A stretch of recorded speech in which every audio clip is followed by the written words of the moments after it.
शऊर एक इल्मी और अदबी दायरा है जो सोशल मीडिया और दीगर ज़राए अबलाग पर काम कर रहा है। शऊर इंस्टीट्यूट एंड मीडिया नेटवर्क की जानिब से तफहीम मगरिब कोर्स। अच्छा, मौजू जो आज हमारा है वो है औरत के मसले के ऊपर है, और बुनियादी हमने जो इस मामले में रखा था वो फेमिनिज्म को कॉलोनियल पर्सपेक्टिव में देखने का। कॉलोनियल पर्सपेक्टिव का मतलब ये है कि इस्तेमारी अहद में मुस्लिम दुनिया के अंदर जो औरत का मसला है, औरत के मसले की जो मगरिबी प्रॉब्लमेटाइजेशन है वो कैसी हुई, औरत के मसले की हमारे माशरों के अंदर जो मगरिबी वेस्टर्न प्रॉब्लमेटाइजेशन है वो किस तरीके से हुई है, किन उन्वानात के तहत हुई है, उसके क्या डायनामिक्स थे, और हमारे यहाँ जो मुफक्किरीन थे उन्होंने किस तौर पर चीज़ों को डिफाइन किया, इसको हमने थोड़ा अंडरस्टैंड करना। उससे पहले ज़रूरी है कि पहले हिस्से में मैं थोड़ा सा जो फेमिनिज्म की जो तहरीक है या मगरिब में जो औरत का मसला है उसकी पहले हम प्रॉब्लमेटाइजेशन देख लें। उसके बाद हम फिर हमारा जो कॉलोनियल जो आलम इस्लाम में मुस्लिम दुनिया के अंदर बिलखुसूस जो औरत का मसला जिस तरीके से इस्तशराक और इस्तेमार हमारे सामने लेकर आता है, और फिर हम उसकी जो है वो एक कंटेम्प्रेरी जो नताइज है, विजन है, हम उस बुनियाद के ऊपर फैसला करें। इससे पहले मैं थोड़ी सी गुजारिश करना चाहता हूँ कि हमारे यहाँ अक्सर औकात जब कभी किसी मसले का तारीखी जायजा पेश किया जा रहा होता है तो फ़ौरन से पहले ये सवाल कर दिया जाता है कि भाई ये मसले को ऐसे किया जाता है कि भाई अब इसका हल किया। हम अभी एक तारीखी तौर पर मसले का ओरिजिन चेक कर रहे हैं कि प्रॉब्लम हुआ क्यों। ये बात जरा ज़हन में रहे, प्रॉब्लम को पहले सही तरह समझ लिया जाए कि एक्चुअल मसला क्या है, उसके बाद जाके आप फिर अगली बहस करते हो कि भाई अब क्या होना चाहिए, क्या नहीं करना चाहिए, ये सब चीज़ें बात करेंगे। पहले आपको ये समझना तो पड़ेगा ना कि चीज़ की हिस्टोरिकल जो प्रॉब्लमेटाइजेशन है कैसी हुई। हम सबसे पहले मगरिब की तरफ चलते हैं। मगरिब में जो औरत का मसला पैदा हुआ है, ये बात मैं इससे पहले आपके सामने कई दफ़ा डिस्कस कर चुका हूँ कि इनलाइटनमेंट जो थिंकर्स थे, जो तहरीक तनवीर के जो मुफक्किरीन थे, वो जब बात करते हैं रैशनल मैन की तो उससे मुराद मर्द होता है। जब वो बात करते हैं एनलाइटनमेंट थिंकर्स के, कांट की जब मैं बात करता हूँ, डेकार्ट की जब बात करते हैं, तो वो बाकायदा रैशनल मैन से मुराद उनकी मर्द है। अस्सलाम वालेकुम। शऊर इंस्टीट्यूट एंड मीडिया नेटवर्क एक नॉन प्रॉफिट इदारा है। हम उन तमाम मॉडर्न चैलेंजेस और समाजी मसाइल पर बात करते हैं जिनकी वजह से हमारा और हमारी नस्लों का ईमान निशाने पर है। हम जानते हैं कि हमारे व्यूवर्स की अक्सरियत ने हमारी तमाम वीडियोस नहीं देखी हैं, और ऐसा इसलिए है कि अक्सरियत ने हमारे चैनल को सब्सक्राइब नहीं किया हुआ है। आपका एक छोटा सा अमल नेकी के पैगाम को लाखों लोगों तक पहुँचा सकता है। तो चलें शऊर के चैनल को सब्सक्राइब, फॉलो और शेयर कर लें। और उस वक्त जो इंसानी, और फिर सिर्फ वो मर्द भी नहीं है, वो एक यूरोपियन मैन, ये बात जरा ज़हन में रहे। यानी वहाँ पे बात सिर्फ ये भी नहीं है कि मैन है, वो यूरोपियन मैन है। हर समाज के मैन मुराद नहीं है, वो यूरोपीय इंसान है कि जो बुनियादी तौर पर रैशनल है, जो अकल से सोचता है, जो बुनियादी तौर पर फैक्ट की बुनियाद पर फैसले करता है, जिसके जहन में कोई अकदारी तरतीब नहीं है, उसके पास इल्म जो है वो महज इक्तदारी है, और वो यहाँ से जो है वो अपने इल्म को जो है वो आगे एक्चुअलाइज करता है। तो 18वीं सदी तक आप नोट करें तो मगरिब में कोई औरत का मसला पैदा नहीं हुआ। औरत का मसला बुनियादी तौर पर जो प्रॉब्लमेटाइज हुआ है वो दो चीज़ों के बाद हुआ मगरिब में। एक फ्रांसीसी इंकलाब, फ्रेंच रेवोल्यूशन, और दूसरा सनती इंकलाब, इंडस्ट्रियल रेवोल्यूशन, और एक फ्रेंच रेवोल्यूशन। फ्रेंच रेवोल्यूशन में भी जो राइट्स ऑफ मैन का कॉन्सेप्ट था, आप जानते हैं कि मैरी वोल्स्टनक्राफ्ट का मशहूर टेक्स्ट है vindication of the rights of women के नाम से, जो सबसे पहला आता है 18वीं सदी के आखिर में, और उसमें उन्होंने औरत से मुताल्लिक जो है, जो औरत की आज़ादी या मसावात का जो मसला है उसको उठाया। तो फेमिनिज्म की जो तारीखी बुनियादें हैं वो या फ्रेंच रेवोल्यूशन के साथ खास है, या वो किसके साथ खास है, सनती माशरे के साथ है। अब सनती माशरे के साथ क्या खास है, ज़रा थोड़ा सनती माशरे को समझ। सरमायादाराना निज़ाम ने जो पैदावार है, जिसको आप प्रोडक्शन की सलाहियत कहते हैं, उसमें एक तारीखी तब्दीली पैदा की, और वो तब्दीली ये की कि पैदावार ख़ानदान, बरादरी, कबीले या मोहल्ले या इंसानों की सतह पे नहीं होते, बल्कि वो पैदावार किसी सिस्टम के तनाजुर में हो। सिस्टम से मुराद है कि फर्म, कॉरपोरेशंस, बैंक, इनकी ऊपर जाकर आप जो क्या कर रहे हैं, सिस्टम को क्या करेंगे, ऑर्गेनाइज करें। सरमायादाराना निज़ाम यानी सनती इंकलाब है। जब सरमायादार निज़ाम है, सरमायादारी तो थोड़ी पहले से शुरू हो जाती है आपके सामने कैपिटलिज्म की, लेकिन मैं सनती माशरे की बात कर रहा हूँ। सनती माशरे से पहले खानदान पूरी ह्यूमन सिविलाइजेशन में सिर्फ कोई रहने बसने की जगह नहीं थी, बल्कि एक इकोनॉमिक यूनिट था। ये बात जरा ज़हन में रहे। जब हम बात करते हैं फैमिली की, तो वो एक प्रोडक्शन यूनिट था, वो एक इकोनॉमिक यूनिट था, वो सिर्फ एक सोशल यूनिट नहीं था जैसे हम आज समझते हैं फैमिली को। खानदान बाकायदा लोग जो रहते थे, इसमें लोग कमाते थे, इससे मेरा रोजगार मसले भी अटैच होते थे, लोग खानदानी पेशों से वाबस्ता होते थे। आज भी आप कई इलाकों में चले जाएं तो बाप का पेशा जो है वो बेटा कर रहा होता है, बेटा कर रहा होता है, खानदानी पेशे होते थे जिनसे लोग मुंसलिक होते थे। इन मुआशरों में किसी के लिए नौकरी करना बहुत गंदा अमल था, ये बात जरा ज़हन में रखें। इन मुआशरों में किसी के लिए जाके आप नौकरी करें और नौकरियां जब आप करना शुरू करें तो ये नौकरी करने का जो अमल था ये कोई बहुत ज़्यादा आप समझ लें कि सेलिब्रेटेड व्यू नहीं था। सनती इंकलाब ने, जो सनती माशरा हमारे सामने आता है, उसने बुनियादी तौर पे खानदान को एक प्रोडक्शन और इकोनॉमिक यूनिट से तब्दील कर दिया कंट्रोल यूनिट में। खानदान को किस पे तब्दील कर दिया? कंट्रोल यूनिट में। यानी खानदान बुनियादी तौर पर क्या हुआ, उसकी जो माश थी वो सारी मुंतकिल होना शुरू हुई किसकी तरफ? सिस्टम की तरफ। सरमाया दौलत सारी वहां से खिंच के सरमाए की शक्ल में कहाँ मुजस्सम होना शुरू हो गई? बैंक्स में, कॉरपोरेशंस में, जिसको हम सिस्टम कहते हैं, इसकी तरफ मुंसलिक होना शुरू हो गई। और इस तरीके से फैमिली और कम्युनिटी जो थी वो डिस्पोजेस होना शुरू हुई। आसान लफ्जों में समझ लीजिए कि सरमाया सनती माशरे ने जो पहला टकराव पैदा किया वो डोमेस्टिक और non domestic sphere of production में पैदा किया। डोमेस्टिक स्फीयर ऑफ प्रोडक्शन क्या है? जहाँ खानदान में पैदावार हो रही है। अब जब ये सारी पैदावार बाहर मुंसलिक हो रही है तो क्या ये क्या हो गया? Non domestic sphere of production हो गया। तो non domestic sphere of production Aahista Aahista बढ़ता चला गया और डोमेस्टिक स्फीयर ऑफ प्रोडक्शन खत्म होना शुरू हो गया। अब खानदान में जितने भी लोग रहते हैं वो या अपनी मेहनत को बेचेंगे या सरमायादारा निज़ाम में नौकरी और कारोबार ढूंढेंगे। सिंपल ही हो सकता है। अब खानदान, बरादरी, कबीले की बुनियाद पर आपकी मईशत ऑर्गेनाइज नहीं होगी। इसके नतीजे में दो कॉन्सेप्ट पैदा हुए इज्तमाई तौर पे, एक था पब्लिक और एक था प्राइवेट। क्या पैदा हुआ? पब्लिक और दूसरा प्राइवेट। यानी एक है पब्लिक लाइफ, पब्लिक लाइफ में रियासत क्या है, उसकी रेट है, उसके कवानीन है। और प्राइवेट में क्या है? खानदान है। पब्लिक स्फीयर पूरा क्या है? जिसमें इल्म माशियात तो सारे का सारा बाहर डिजाइन हो रहा है, सिस्टम हो रहा है, और ये पब्लिक बढ़ता चला जा रहा है। आज आप देखिए तो हर चीज पब्लिक हो चुकी है, इसको समझिए, कोई प्राइवेसी नहीं। मगरब में सबसे बड़ा क्राइसिस क्या है? वो ये है कि प्राइवेसी का खात्मा हो रहा है। तो प्राइवेसी के खात्मे का मतलब ये कि पब्लिक का स्फीयर बढ़ना शुरू हो गया। पब्लिक पे रियासत और मार्केट की हुक्मरानी है, ये अव्वलीन मैं दौर की बात कर रहा हूँ। और जो आपका प्राइवेट है वहां पर खानदान। अब जब यह खानदान टूटना शुरू हुआ तो सबसे पहला जो मजदूर आया सरमायादारा निज़ाम की तरफ वो मर्द था। कौन था? मर्द था।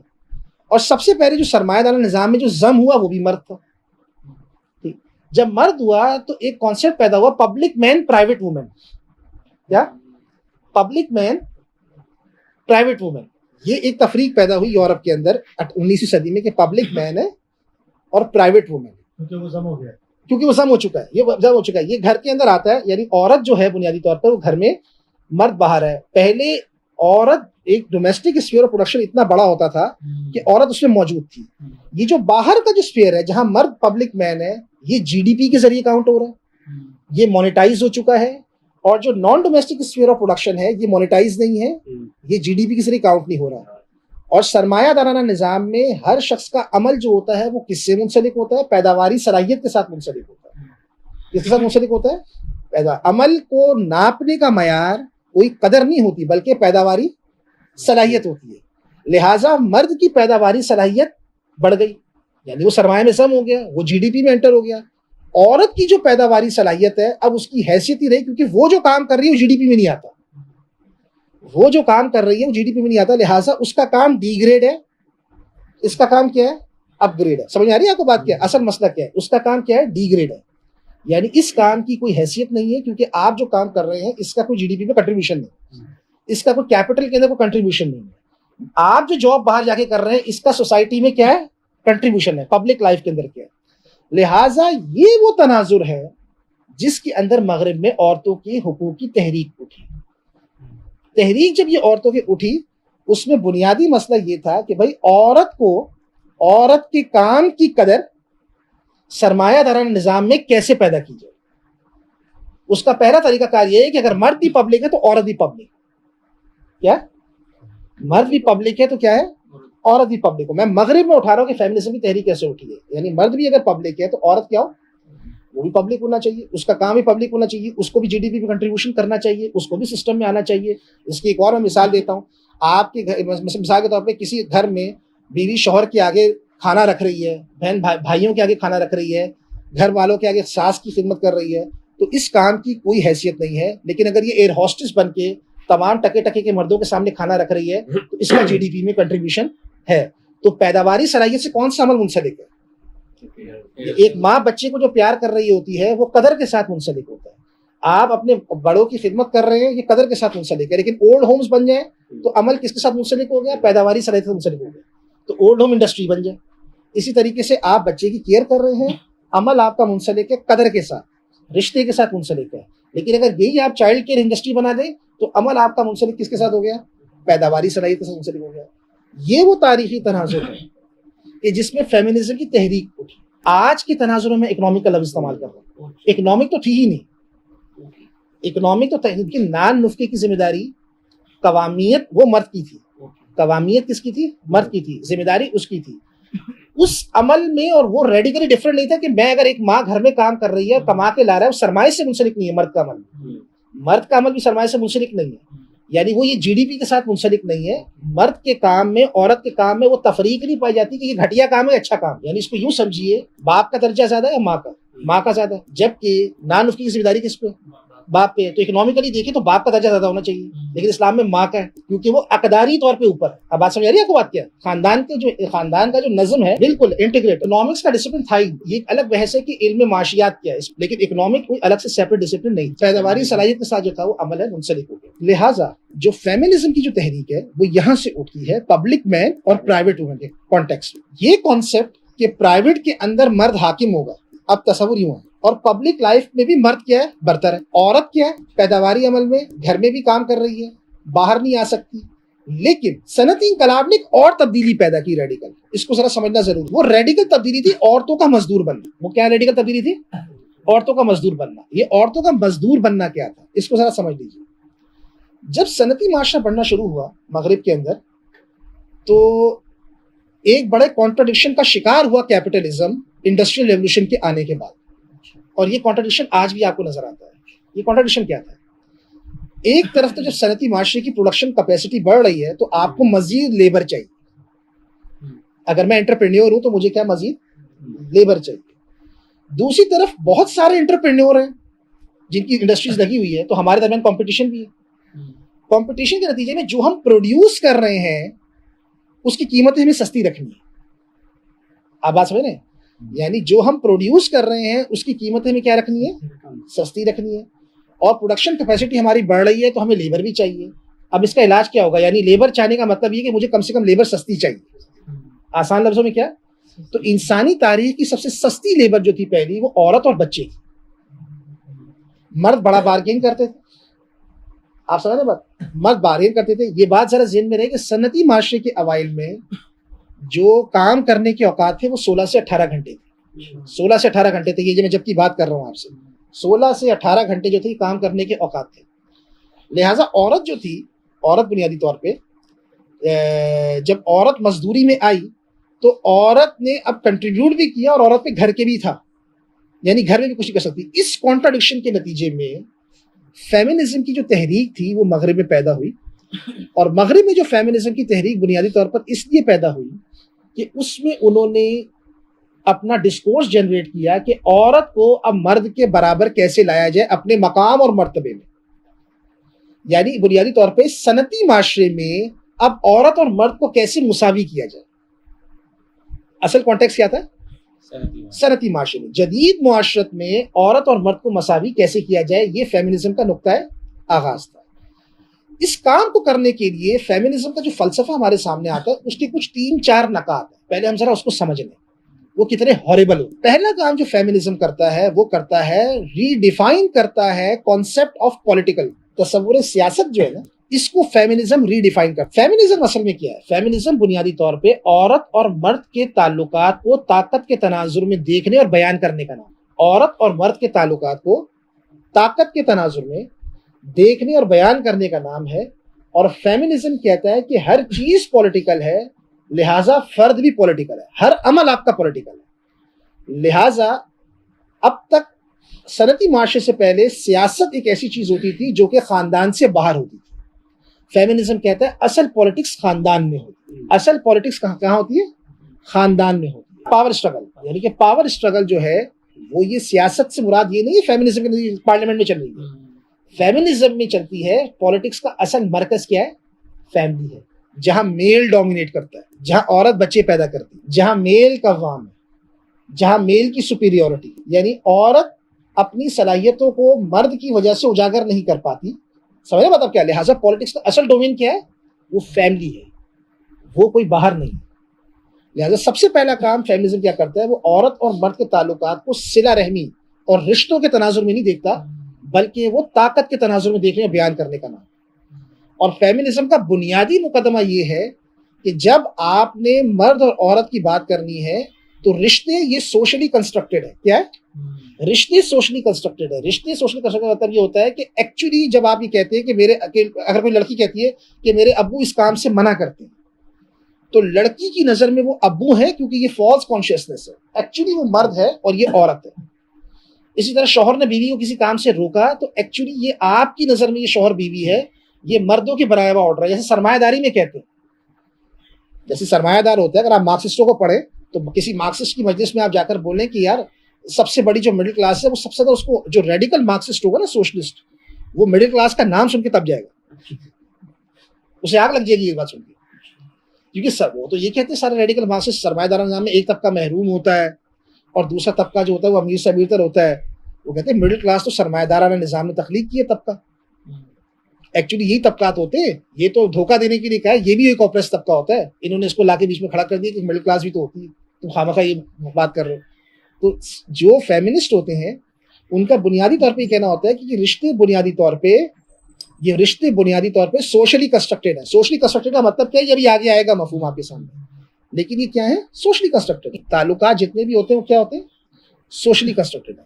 सोशल कंस्ट्रक्शन का मतलब ये होता है कि इन ताल्लुकात को आपने जो कंस्ट्रक्ट किया हुआ है, असल में चीजों को देखने का बयान एक तरफ औरत है और एक तरफ मर्द है, और इनके दरमियान जो ताल्लुकात है ये क्या है? सही तौर पर पॉलिटिकल है। और इसके लिए जो मैदान बनाया गया है, जो मर्द का डिजाइन किया हुआ मैदान है, वो खानदान। तो फेमिनिज्म पहली बात कहां से शुरू करते हैं? यहां से शुरू करते हैं। दूसरा काम फेमिनिज्म जो इससे आगे की बात करते हैं वो इससे ज्यादा डेंजरस होती है। और ये बात से फेमिनिज्म तक नहीं रही जो अब मैं बात करने जा रहा हूं, ये बात जिन्स से मुतालिक जितनी भी आपकी तहरीकात आ रही हैं इन सबसे मुतालिक है। वो ये है कि फेमिनिज्म तफरीक कायम करते हैं सेक्स और जेंडर में। क्या? ये जरा मुश्किल पॉइंट है, समझने की जरूरत है। फेमिनिस्ट क्या करते हैं? तफरीक कायम करते हैं सेक्स और जेंडर में। उर्दू में आप समझ लीजिए कि जिन्स बमुकाबला सिन्फ। एक होती है सिन्फ और एक होती है जिन्स। अब समझ में आ रही है बात आपके? एक होता है यानी जिन्स आप कह लें सेक्स को, और जेंडर आप कह लें सिन्फ को। सिन्फ नाजुक, सिन्फ और जिन्स। वो लोग जो बात बुनियादी तौर पे करते हैं फेमिनिस्ट, उनका ये कहना है कि पहला पॉइंट उनका ये होता है कि जिन्स अलग चीज है, सिन्फ अलग चीज है। अब वो ये बात कर क्यों रहे हैं? पहले ये समझ लें। वो ये बात इसलिए कर रहे हैं कि आप और मैं एक बात जानते हैं कि मिसाल के तौर पे मैं एग्जांपल देता हूं, किसी घराने में मैयत हो जाए तो हमें पता होता है ना कि इस घर में कहीं पे मैयत हुई है तो ज्यादा बुरा हाल औरतों का होगा गम के मारे में। ठीक है, किसी घराने में खुशी की तकरीब हो तो हम जानते हैं ना खुशी ज्यादा औरतों को होगी, यही होता है। कहीं अगर खुशी हो तो आपको ज्यादा औरतें खुश नजर आएंगी, और कहीं अगर कहीं घराने में गम का मसला चल रहा है तो आपको वहां गमगीन औरतें नजर आएंगी। ठीक है, इसी तरीके से आप जानते हैं कि कुछ काम होते हैं जो आप समझते हैं, जैसे घर में खाना पकाना, घर में काम करना, घरदारी जो है वो औरतों के साथ मखसूस है। अब इस सब को हम समझते हैं और पूरी ह्यूमन सिविलाइजेशन में अक्सर लोग इसे फितरी रोल बयान करते हैं। क्या बयान करते हैं? यानी कुछ रोल है, यानी मर्द को अपने बीवी बच्चों की हिफाजत करनी है और तो बच्चों को घर चलाना है। ये फितरी रोल है जो हम समझते हैं। अगर इन फितरी रोल को फेमिनिज्म मान ले तो फेमिनिज्म ही नहीं रहेगा। फेमिनिज्म नहीं रहेगा। लिहाजा इन फितरी रोलों को खत्म करने के लिए फेमिनिज्म ये नुक्ता लेकर आता है कि भाई एक तो होता है सेक्स और एक होता है जेंडर, एक होती है जिन्स और एक होती है सिन्फ। पहला पॉइंट। दूसरा पॉइंट, जिन्स यानी सेक्स बायोलॉजिकल है और सिन्फ सोशियोलॉजिकल है। अब समझते जाइए बात, उनका नुक्ता क्या है? जिन्स बायोलॉजिकल है, सेक्स क्या है? ये बायोलॉजिकल है। यानी सेक्स ये बायोलॉजिकल मतलब कि जैसी कि मैं हूं, मेरी बायोलॉजी है, मेरी फिजिक भाई मैं मर्द से अलग हूं। और जेंडर क्या है और सिन्फ क्या है, सोशियोलॉजिकल है, वो मुआशरती है, सकाफती है। फेमिनिज्म ये कहते हैं कि मर्द और औरत में फर्क सेक्स का है। किसका फर्क है? यानी दोनों बायोलॉजिकली डिफरेंट है। बायोलॉजिकली डिफरेंट है ना, दोनों की बायोलॉजी डिफरेंट है, ठीक है, दोनों की बायोलॉजी डिफरेंट है। औरत और मर्द की बायोलॉजी डिफरेंट है। इस डिफरेंट बायोलॉजी से हमारी तारीख में मर्दों ने ये किया, उनका मुकदमा बता रहा हूं मैं आपको, हमारी तारीख में मर्दों ने ये किया कि उन्होंने जेंडर डिफरेंस भी डिटरमिन कर दिया। जेंडर मतलब सिन्फ को भी डिटरमिन कर दिया। यानी अगर मर्द और औरत बायोलॉजिकली डिफरेंट हैं तो इनके रोल भी डिफरेंट होंगे माशरती तौर पर। समझ में आ रही बात आपको? यानी अगर ये दोनों बायोलॉजिकली डिफरेंट है तो इनके माशरती किरदार क्या होंगे? अलग अलग होंगे। तारीखी तौर पे ऐसे इंटरप्रेट किया गया, माशरती किरदार अलग अलग होंगे क्योंकि बायोलॉजिकली डिफरेंट है। वुमेन, ये जो आपकी जो फेमिनिज्म है, ये कहता है कि जिन्स और सिन्फ क्या है, ये अलग अलग चीज है। जिन्स बायोलॉजिकल है, सिन्फ क्या है, सोशियोलॉजिकल है।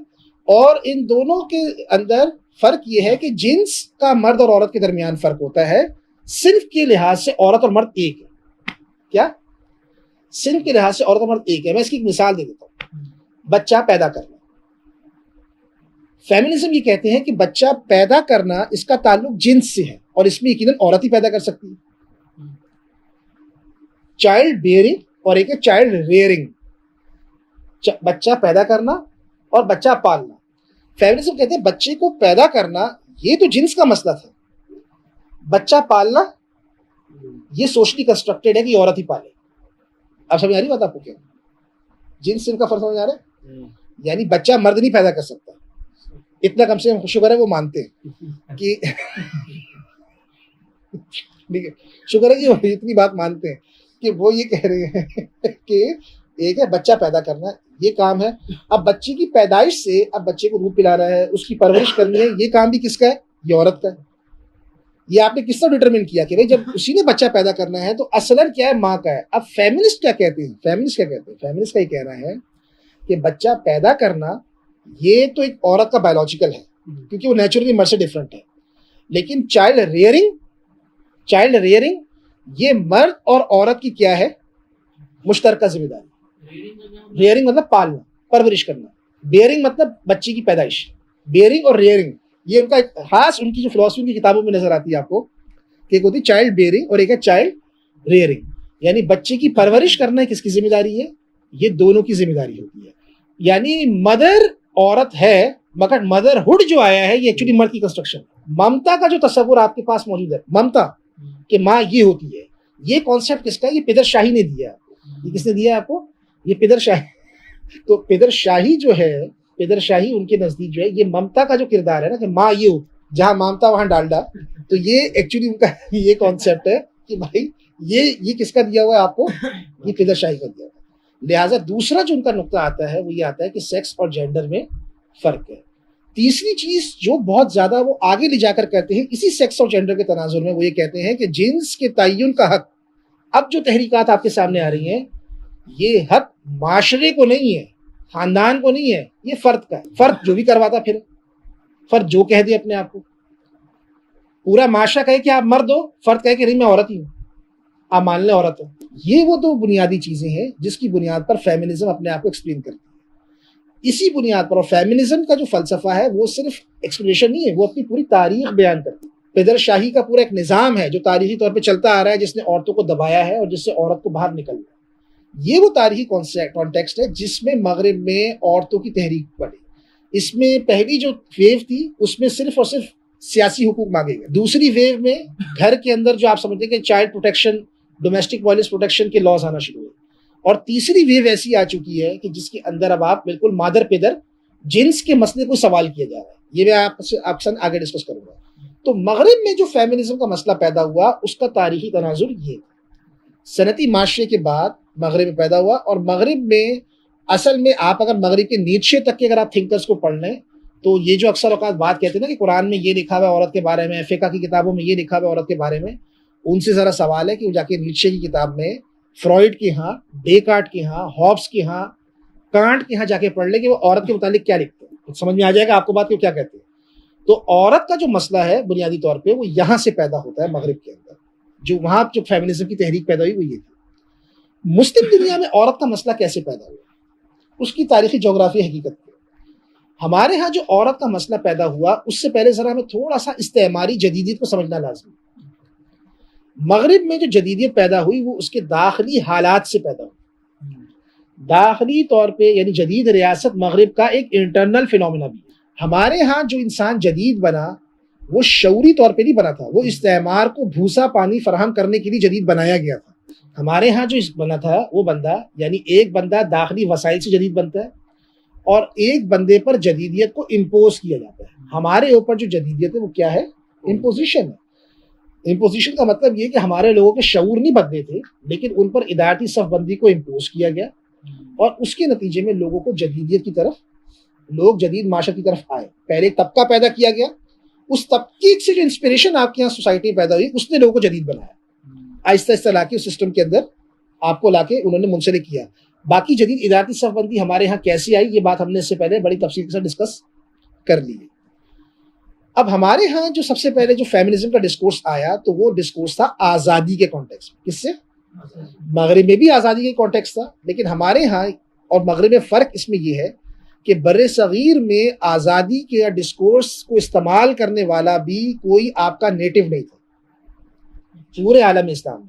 इसको आप यूँ समझें कि कई दफ़ा ऐसे होता है कि भाई कोई शख्स मगरिब से इंस्पायर होता है, जैसे राजा राम मोहन रॉय के बारे में हमने गुफ्तगू की थी कि जो कि इंडिया का बहुत बड़ा रिफॉर्मिस्ट था, यानी हिंदुओं का सर सैयद था, तो उसने मगरिब के कई आइडियाज़ को अपनी ज़ुबान में बयान किया। यहाँ पे हमारे यहाँ मगरिब का जो डिस्कोर्स इस्टेब्लिश हुआ है हिंदुस्तान में या आलम अरब में या सल्तनत उस्मानिया में, आज़ादी से मुताल्लिक, आज़ादी को एक शऊर, आज़ादी को एक तहरीक, आज़ादी को एक सियासी नारे के तौर पर पहले कभी किसी नेटिव थिंकर ने इस्तेमाल नहीं किया। पहला आदमी जिसने आलम इस्लाम में आज़ादी को एक सियासी नारे के तौर पर इस्तेमाल किया वो कोई मुसलमान मगरिब सतह हुक्मरान भी नहीं था, बल्कि वो नेपोलियन बोनापार्ट।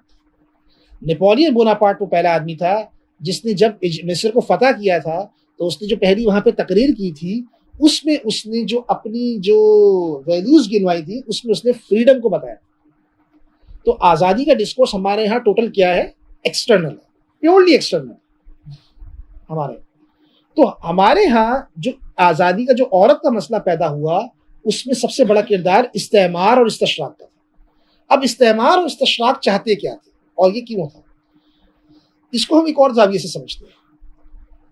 आज के दौर में अगर हम देखते हैं कि अगर कोई, मैं एक मिसाल दे रहा हूँ आपके सामने, अगर कोई कॉरपोरेशन पाकिस्तान में आती है और वो चाहती है कि उसके पास ज़्यादा से ज़्यादा औरतें लेबर आएँ, क्या है, औरतें लेबर आएँ, तो आपके ख्याल में औरतों को कैसे लेबर बनाया जाए?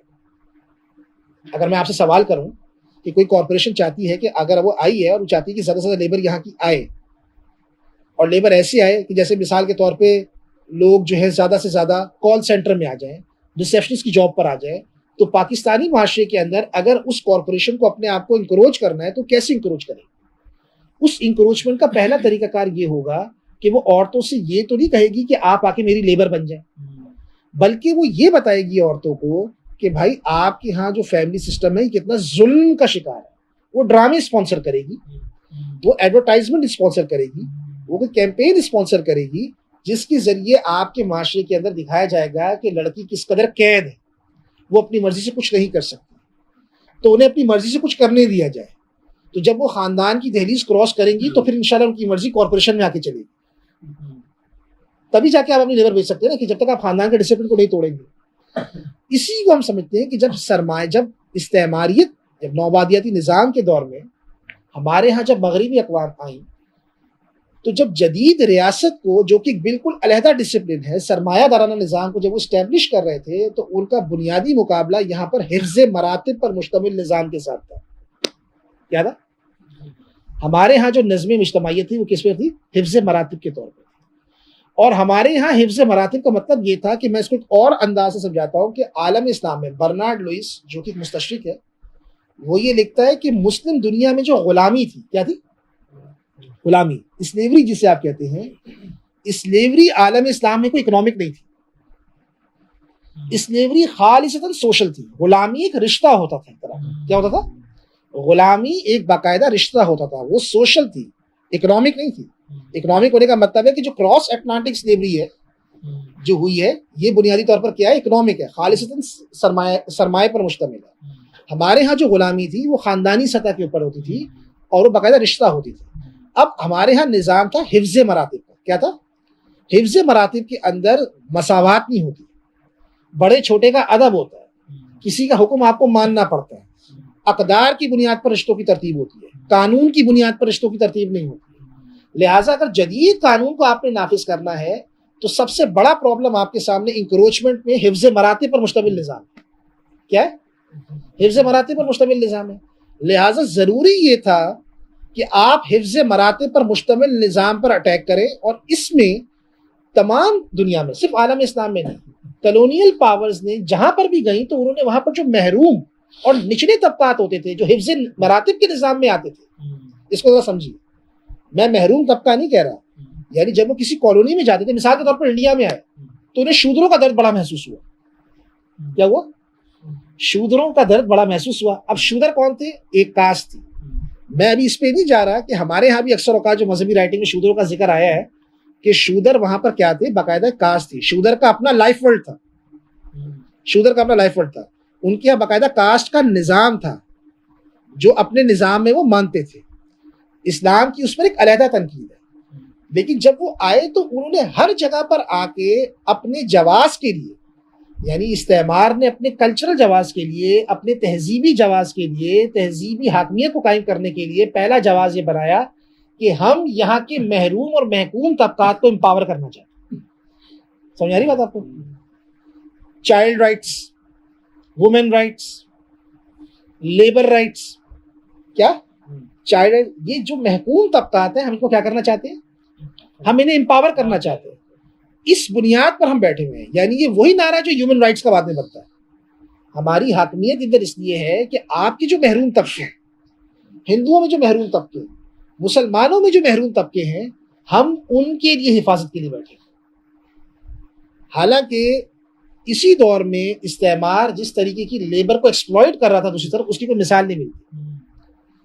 औरत के मामले में इस्तेमार का नारा था कि वाइट मैन, यानी कि हम तो वाइट मैन है, यानी ब्राउन वुमेन को ब्राउन मैन से कैसे बचाया जाए, क्या ब्राउन वुमेन को ब्राउन मैन के जबर से कैसे बचाया जाए। लिहाजा ब्राउन मैन के जबर से बचाने की बुनियादी जिम्मेदारी वाइट मैन की, किसकी है, वाइट मैन का बुनियादी काम है। तो इस्तेमार जो आपके यहाँ पे एंटर हुआ तो उसका बुनियादी नारा क्या था कि जो आपके महरूम और तबकात है जो हिफ्ज़ मरातिब के नज़म में आते थे, उनको ये बताया जाए कि तो हम तुम्हें मसावात दे रहे हैं। क्या दे रहे हैं, मसावात दे रहे हैं। मसावात को बाकायदा एक इल्मी तौर पे, और आपके यहाँ जितने बड़े बड़े इंटेलेक्चुअल्स थे, सर सैयद अहमद खान और बाद में मौलवी मुमताज़ अली, उन सबको सबसे जो इंस्पायर करता था वो नारा मसावात का करता था। यानी वो हिफ्ज़ मरातिब पर मुश्तमिल निज़ाम को, और मसावात की कदर भी थी इस मामले में कि भाई अगर आपको सबको लेबर बनाना है और अगर आपको कंपटीशन की बेसिस के ऊपर कोई माशरा बनाना है तो आप चाहते हैं कि इक्वालिटी होनी चाहिए। क्या होनी चाहिए, इक्वालिटी होनी चाहिए। आलम इस्लाम में जो नारा था वो क्या इक्वालिटी पर मुश्तमिल नहीं था। इसी तरीके से जब इस्तेमार आया था तो उसने सबसे पहले जो आपकी क्वालिटी लिखी अपनी किताबों में मुस्तशरिकीन ने, वो लिखी लेजी होने की। क्या लिखी, लेजी होने की। अब वो आपको लेजी कह रहे थे, आपके यहाँ जो मुतासिर लोग थे उन्होंने कहा कि हाँ यार ये बिल्कुल सही कह रहे हैं सर सैयद लोग, हम लेजी हैं। वो ये नहीं देख रहे थे कि भाई क्या हम इस सनती माशरे की प्रोडक्शन के लिए ज़रूरी थे, क्या हमारे यहाँ एफिशिएंसी पर मुश्तमिल प्रोडक्शन का निज़ाम था, नहीं था बिल्कुल भी। पंक्चुअलिटी का जो कॉन्सेप्ट था ये तो खुद एक जबर था तारीखी तौर पे। यानी 19th सेंचुरी के अंदर एक तरफ इंग्लैंड अपनी कॉलोनीज के अंदर ये बता रहा है कि आप लेजी हैं अपनी राइटिंग्स के अंदर, और सर सैयद अहमद खान और ये सारे बता रहे हैं कि हम सुस्त लोग हैं। क्या है, हम सुस्त लोग हैं, क्योंकि जो नया सरमायादाना डिसिप्लिन आया है उसके लिए आप एफिशिएंट नहीं थे, तो अब आप क्या हो गए, लेजी हो गए। लेकिन वो ये नहीं बता रहे कि आज से 50 साल पहले बरतानिया के अंदर घड़ियां चोरी हो रही थी, मशीनें तोड़ी जा रही थी, घड़ियां चोरी हो रही थी कि टाइम का जबर ऐसा है कि बरतानिया में लोग फॉलो नहीं करते थे। ये जो पंक्चुअलिटी का जो कॉन्सेप्ट है, अगर आप इसको देखें, ये बरतानवी पार्लियामेंट को बाकायदा लॉ बनाना पड़ा इस बात के ऊपर कि जो घड़ी चोरी करेगा उसे सजा दी जाएगी 10-10 साल की। ये मैं इंग्लैंड की बात कर रहा हूँ। यानी एक बर्तानिया के अंदर जहां पे सनती, जिसको कहा जाता है कि इंडस्ट्रियल रेवोल्यूशन का बाप है, वहां पर लोग तैयार नहीं थे इस डिसिप्लिन के लिए। पंक्चुअलिटी जिसको हम अभी बड़ा नॉर्मल समझते हैं, वक्त की पाबंदी जिसको हम कहते हैं, पंक्चुअलिटी को हम जिसको बड़ा नॉर्मल समझते हैं, लेकिन वो यहाँ पर बैठ के कॉलोनीज के अंदर बता रहे थे कि आप लेजी नेटिव हैं। क्यों लेजी नेटिव है? क्योंकि सरमायादार निजाम तो चलाता है एफिशिएंसी की बुनियाद पे। आपको इस तरह काम करना है, लोग इस तरह काम करते ही नहीं थे, उनके यहाँ प्रोडक्शन का स्टाइल बिल्कुल डिफरेंट था, लिहाजा उन्होंने लेजी कहा। ऐसी उन्होंने हिफ्ज़ मराते पर मुश्तमिल निजाम को जबर का निजाम कहा। यानी उन्होंने सबसे पहले आके कॉन्सेप्ट दिया चाइल्ड मैरिज का। क्या दिया? चाइल्ड मैरिज का।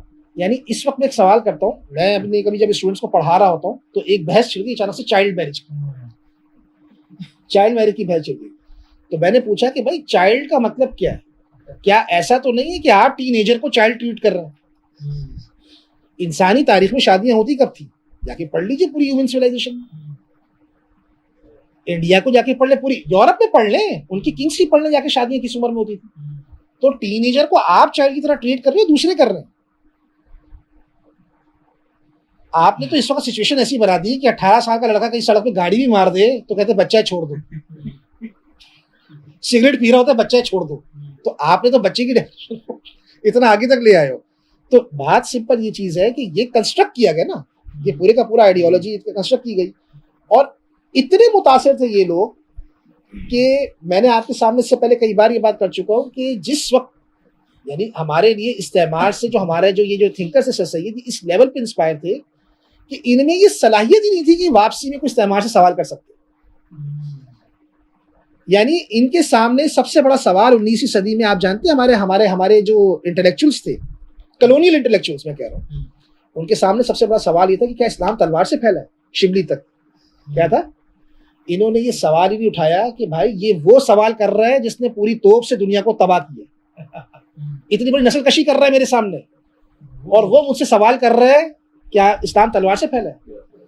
ये कॉलोनियल डिस्पोटिज्म के दौर में यानी नौबादियाती जबर के दौर में रह रहे थे, और उस वक्त इनकी तहरीरों में ओरिएंटल डिस्पोटिज्म का कॉन्सेप्ट था। ओरिएंटल डिस्पोटिज्म का मतलब ये है कि जो मशरिक के लोग हैं इनके यहाँ मुतलकुल अनानियत है, नौबादियाती मुतलकुल अनानियत में रह रहे थे ये लोग, और ये वापसी में सवाल नहीं करते थे कि आप ये सवाल मुझसे क्यों कर रहे हो।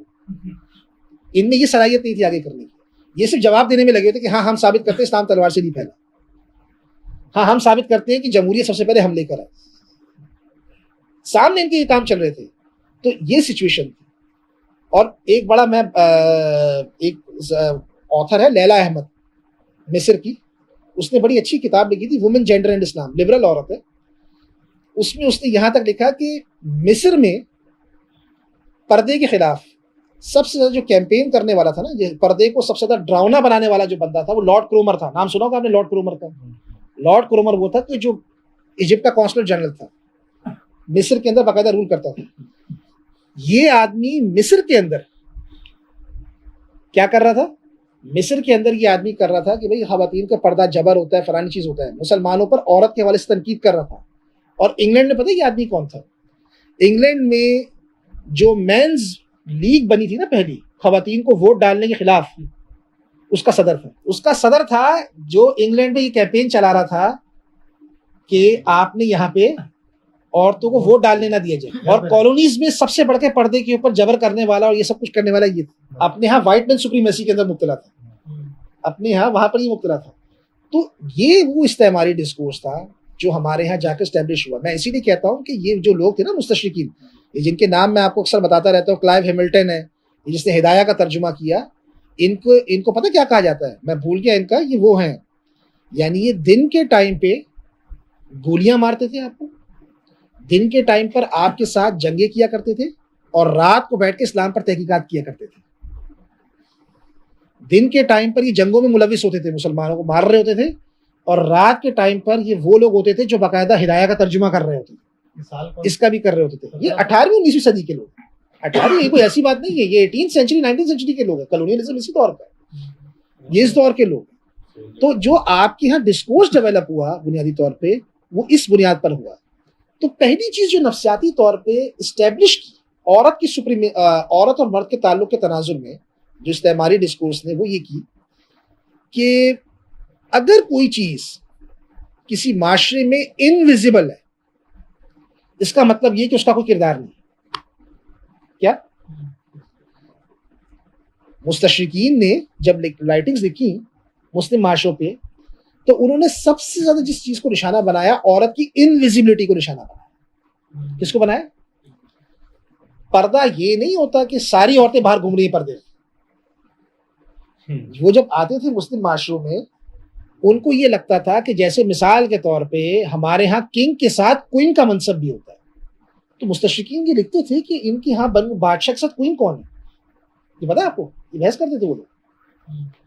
इनके साथ हमारे यहाँ एक फ्रांस का बादशाह है तो साथ में क्वीन भी है, इंग्लैंड में तो क्वीन है, आप जानते हैं, हर बादशाह के साथ नजर आती है। तो बर्नार्ड लुईस कहता था, उनको ये होता था कि इनकी क्वीन कहाँ है, मुसलमानों की क्वीन कहाँ है? क्वीन भी ऐसे सजदज के सामने बैठी होनी चाहिए, क्वीन हमें नजर नहीं आ रही। अच्छा, इसमें ये इतना आगे चले गए थे मुस्तशरिकीन का, मैं आपको बता रहा हूँ उनका लिखने का अंदाज, वो इतना आगे चले गए थे कि इस पर कियास आराइयां उनके यहाँ नजर आएंगी। जब कोई चीज इनविजिबल होती है, यानी इस पर्दे के पीछे क्या है या इस दरवाजे के बाहर क्या है मुझे नहीं पता, तो हम कियास आराई करेंगे ना, यार ये वाला गमला हो सकता है, आप बोलोगे ये वाला गमला होगा। तो जब चीजें हरम में थी तो उन्होंने कियास आराइयां करते थे, और कियास आराइयां अगर आप उनकी पढ़ लें तो आपको नजर आएगा। किसी ने हरम की बड़ी अच्छी पिक्चर्स शो की कि भाई मुसलमान तो बड़े जबरदस्त रहते हैं हरम के हवाले से। किसी ने हरम की बड़ी ऑपरेसिव पिक्चर शो की। किसी ने यहां तक लिखा कि ये, यानी मुस्तशरिकीन ने सवाल उठाया कि यार हमारे यहाँ तो हर बादशाह की सवाल हयात पे किताबें लिखी जाती हैं, चार्ल्स की, स्वीडन की, फलाने की। मुसलमानों के यहाँ बादशाहों की सवाल हयात पे डायरेक्ट किताब नहीं मिलती, तारीख नजर आती है, एक अलहदा किताब होना। तो बर्नार्ड लुईस ने कहा कि मैंने बहुत ट्रेस की कि बादशाहों की सवानाए हयात पे कितनी किताबें लिखी जाए, तो मैंने एक किताब मुझे नजर आई और वो सलाहुद्दीन अय्यूबी पे थी। किस पे थी? सलाहुद्दीन अय्यूबी पे थी। और उसने कहा कि जब मैंने देखा सवानाए हयात पे किताबें, तो मुसलमानों में बादशाहों की सवानाए हयात पे किताबें नजर नहीं आती, इसलिए, अब वो लिख रहा है फुटनोट में, इसलिए नजर नहीं आती कि सवानाए हयात लिखने के लिए आपको उसके खानदान का इल्म होना चाहिए। तो आप उसकी बीवी के मुतालिक जानते नहीं है, किसी के मुतालिक आप जानते नहीं है। तो जो डिस्कोर्स ऑफ इनविजिबिलिटी है वो इनको सबसे ज्यादा परेशान करता है। इसी डिस्कोर्स ऑफ इनविजिबिलिटी को उन्होंने प्रॉब्लमेटाइज किया 19th सेंचुरी में कि औरतें आपकी इनविजिबल, और जो इनविजिबल, और औरतों को बताया कि जहां आप इनविजिबल होते हैं तो इसका मतलब आपकी कोई औकात नहीं। यानी मिसाल के तौर पे एक माँ घर में बच्चे की तरबियत कर रही है और बच्चा बड़ा होके कोई बहुत बड़ा मुसलमान फातेह बनता है और जाके कोई फतह करके ले आता है, तो जो फतह करके आता है नाम तो उसका, माँ का कोई रोल नहीं, माँ का कोई रोल नहीं। लिहाजा उन्होंने सबसे पहले जिस चीज को निशाना बनाया वो ये कहा कि रोल तभी माना जाएगा किसी का सरमायादाराना निजाम में जब वो विजिबल। सरमायादाराना निजाम को विजिबिलिटी से बड़ी मोहब्बत है। आप जानते हैं, मैंने आपको बताया था कि 19वीं सदी तक जब तहरीर का कल्चर नहीं आया था, तो तहरीर का जो कल्चर बुनियादी तौर पर आया था वो इसीलिए आया था कि रियासत की बुक कीपिंग हो। अगर लोग ओरल मामला हल करते हैं आपस में, आज भी आप जानते हैं टैक्सेशन का मकसद क्या है, हर चीज स्टेट की रिट में है, हर चीज स्टेट की सर्विलेंस में आए। सर्विलेंस में कब आएगी? जब कोई चीज विजिबल होगी। सर्विलेंस में कब आएगी? किसी चीज विजिबल होगी। लिहाजा अगर कॉलोनियल स्टेट ने आपको रियासत को गवर्न करना है तो उसके लिए जानना लाजमी है कि कितने लोग रहते हैं, कितनी औरतें रहती हैं, और इस पर उन्होंने तनकीदात की। पहला जो सेंसस उन्होंने करवाया कलकत्ता में 1880 में, तो आपको वो सेंसस के अंदर जो उन्होंने हिदायत दी, यानी जो बंदा जाके आपसे पूछेगा घर पे आके, जो उन्होंने हिदायत दी, उसमें पहली हिदायत ये थी कि अगर घर का दरवाजा कोई औरत खोले तो औरत अव्वल तो तुम्हारे सामने आएगी नहीं, औरत अव्वल तो तुम्हारे सामने आएगी नहीं, वो तुमसे पीछे से बात करेगी। तो तुमने उससे ये पूछना ही नहीं है कि आपके शौहर का नाम क्या है, क्योंकि यहाँ की औरतों को बुरा लगता है कि शौहर का नाम लें। और अगर कोई शौहर दरवाजा खोलेगा तो उसमें उन्होंने हिदायत लिखी थी कि तुमने उनसे ये नहीं पूछना कि आपके कितने भी बच्चे हैं, बस से पूछना फर्द कितने घर पे। बीवी भी नहीं बोलना, ये ब्रिटिश एम्पायर की बात कर रहा हूँ 1880 की, बीवी भी नहीं बोलना। इनके यहाँ हया का कॉन्सेप्ट बहुत है। क्या कह, इनके यहाँ हया का कॉन्सेप्ट बहुत है। और इसी चीज का मजाक उड़ाया है मौलवी मुमताज ने। मौलवी मुमताज की जो पहली किताब है ना, हुकूक निस्वा, आप जरा जाके देखिए, उसमें उन्होंने लिखा क्या है। यानी मौलवी मुमताज बुरके के हामी है, मौलवी मुमताज बुरके के हामी है। मैं ये नहीं क्यों कह रहे बेपर्दा हो जाए औरतें, नहीं, लेकिन मौलवी मुमताज ने कहा कि इस कदर फजूल हरकतें होती है हमारे यहाँ। मजाक उड़ाया है कि हमारी मजलिस में अगर किसी मर्द से पूछा जाता है कि जहाँ उसे अपनी औरत का तस्करा करना पड़ता है तो वो इस तरह से जुमला बोलता है। उन्होंने बताया कि जिसमें बीवी का नाम भी नहीं लेता, बीवी का लफ्ज भी नहीं आता, इसी तरह शौहर भी ऐसे नाम नहीं लेते। तो ये किस तरह का घटियापन है, किस तरह की फजूल गुफ्तगू है हमारे यहाँ पे हो रही है। तो हया का मसला, विजिबिलिटी का मसला सबसे पहले वो लेकर आया कि भाई आपकी हर चीज विजिबल होनी चाहिए, हर चीज इन्यूमरेट होनी चाहिए। कोई बंदा भी शहरी होता कौन है? शहरी वही होता है जो डॉक्यूमेंटेड हो। क्या होता है? शहरी डॉक्यूमेंटेड हो। अगर एक आदमी शहरी है और डॉक्यूमेंटेड नहीं है तो रियासत की कुव्वत का है। लिहाजा जदीद रियासत की रेट के लिए जरूरी था कि हर चीज इन्यूमरेट होनी चाहिए, हर चीज विजिबल होनी चाहिए। आपकी यहाँ की औरतें इनविजिबल है। इनविजिबिलिटी का मतलब ये है कि औरतों का अमल अभी तक पैदावारी सलाहियत के साथ मुंसलिक नहीं हुआ। तो जब वो पैदावारी सलाहियत के साथ मुंसलिक नहीं हुआ, लिहाजा वो औरतें आपके यहाँ क्या है? डिग्रेडेड है। दूसरी चीज जो इसके अंदर आई, उन्होंने जिस चीज पर हमला किया वो था तसव्वुर हया पर। किस पर? हया के तस्वुर पर जो उन्होंने बुनियादी तौर पर हमला किया, और आज भी होता है। आप जानते हैं हया का जो मतलब होता है हमारे यहाँ, वो सिर्फ खवातीन के कपड़ों से नहीं। ये हमारी बड़ी मिस्टेकिन है कि हम हया के मसले को इस लेवल तक जाके रिड्यूस करके पढ़ते हैं। हया के मसला, हया इस्लामी इल्मियत का एक बाकायदा जौहर है। हया ये होती है कि अगर आपका बाप आपको डांट रहा है और आपको पता है कि आप राइट है और आप चुप करके बैठ गए कि क्योंकि वालिद साहब बोल रहे हैं, ये हया है।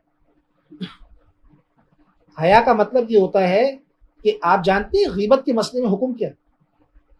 गीबत के मसले में हुक्म क्या है? अगर कोई शख्स, यानी आप गीबत हम जानते हैं ना कि वो ऐसी बुराई है जो किसी शख्स में है और आप उसके पीछे बैठ के कर रहे हैं और खामखा बैठ के कर रहे हैं, तो ये गीबत है। लेकिन अगर कोई शख्स एलानिया गुनाह करता है तो अगर आप उसकी बुराई कर रहे हैं तो ये गीबत नहीं है। पता है आपको बात? एलानिया गुनाह करने वाले की गीबत नहीं होती।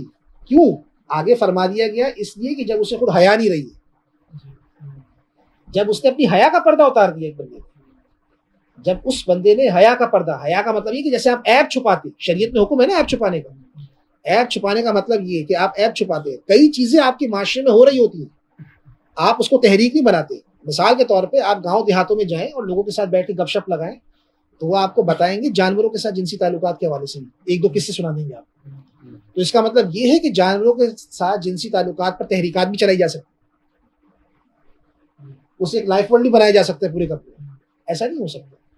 तो हया का जो बुनियादी मसला था, जो हिफ्ज़ मराते पर कायम था, उन्होंने उस पर हमला किया। तो पहली सूरत में उन्होंने रिश्तों को सोशल कंस्ट्रक्शन कहा। फेमिनिज्म ने क्या किया? उसने कहा रिश्तों को हम नहीं मानते। शरअ इस्लामी में औरत या मर्द के हुकूक नहीं होते, वो रिश्तों के हुकूक होते। औरत और मर्द के अहकाम होते। औरत और मर्द के क्या होते हैं? अहकाम होते हैं।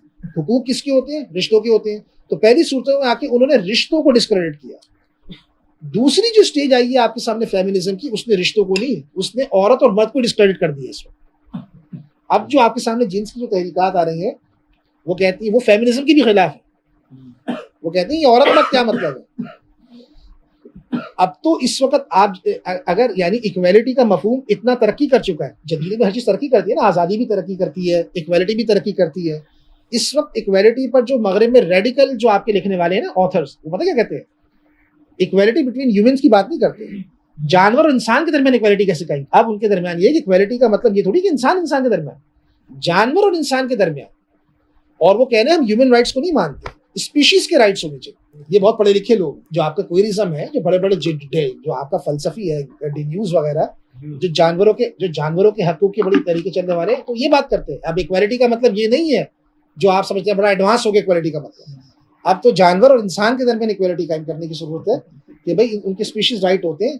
तो और दलाइल क्या? दलाइल है, पहले आप हैवानी तो थे, तो असलन तो आप हैवान हो, आप तरक्की कर गए हो। तो इससे आपको क्या लग रहा है कि जब आप जो हैवान जो होता है, तो अगर आप इस मामले में, तो इस चीज को उन्होंने ये बात जो है फेमिनिज्म ने इसको इस तरीके से जो है एस्टैब्लिश करने की कोशिश की।